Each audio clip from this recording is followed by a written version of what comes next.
मंत्रिपदाची शपथ घेऊनही अद्याप खातेवाटप झालं नाहीये। आजही खातेवाटप होणार नसल्याची माहिती सूत्रांकडून मिळतेय। खातेवाटपाशिवायच अधिवेशन संपण्याची शक्यता वर्तवली जाते। तर अद्याप खातेवाटप झालेलं नाही आणि आज त्यातच अधिवेशनाचा शेवटचा दिवस आहे, त्यामुळे खातेवाटप न होताच आजचं अधिवेशन संपणार असल्याची चिन्ह आहे। तर या संदर्भात अधिकची अपडेट्स देत आहेत आमचे प्रतिनिधी कपिल राऊत। कपिल, अधिवेशनाचा आज शेवटचा दिवस आहे, मात्र खातेवाटप अद्यापही झालेलं नाहीये, त्यामुळे खातेवाटप न होताच आजचा अधिवेशनाचं सूप वाजणार असल्याचं दिसतंय। नक्कीच खातेवाटप झालं नाहीये। पहिल्या दिवसापासून, अधिवेशनाच्या पहिल्या दिवसापासून खातेवाटप या अधिवेशनात होईल असं म्हटलं जात होतं, अशी सूत्रांची माहिती होती। परंतु आता अधिवेशन संपत आलेलं आहे, अधिवेशनाचा शेवटचा दिवस आहे, काही तासच उरलेले आहेत अधिवेशन संपायला, अजूनही खातेवाटप होणार नाहीये आणि या अधिवेशनात खातेवाटप होणार नाही ही बातमी समोर येते। त्यामुळे हे अधिवेशन विदाऊट खातेवाटप गेलेलं आहे।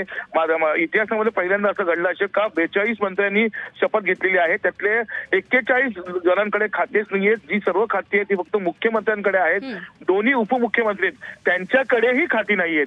त्यामुळे सर्व जे मंत्री 42 मंत्री शपथ घेतली त्यातल्या 41 मंत्र्यांकडे खाती नाहीत, ही एक महत्वाची बाब समोर येत आहे। आणि विदाऊट खाते वाटप हे पूर्ण अधिवेशन गेलेलं आहे आणि विरोधक याच्यावरती आक्रमक झालेले आहेत। येणारा अजून 8 ते 10 दिवस खाते वाटप होणार नाही, कारण की सत्ताधाऱ्यांना जरी हे मिळालं असेल, बहुमत मिळालं असलं तरी यांच्यामध्ये एकमत नाहीये, त्यांची जी जशी केस आहे ती सुरूच आहे असं विरोधकांचे आरोप आहेत।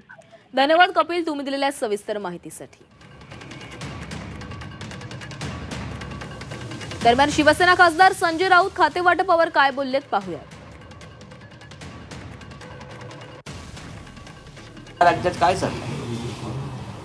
सरकार स्थापन झालं तर मंत्रिमंडळ तयार होत नव्हतं, मंत्रिमंडळाने शपथ घेतली तर खातेवाटप जाहीर होत नाही। अहो, 5वी बहुमत तुमच्याकडे आहे, तुम्हाला कोण अडवत आहे?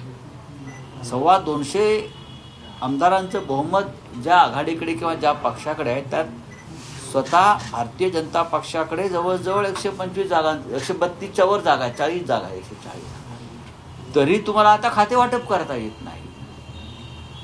हे राज्य कसं चालेल? या राज्यामध्ये कायदा आणि सुव्यवस्था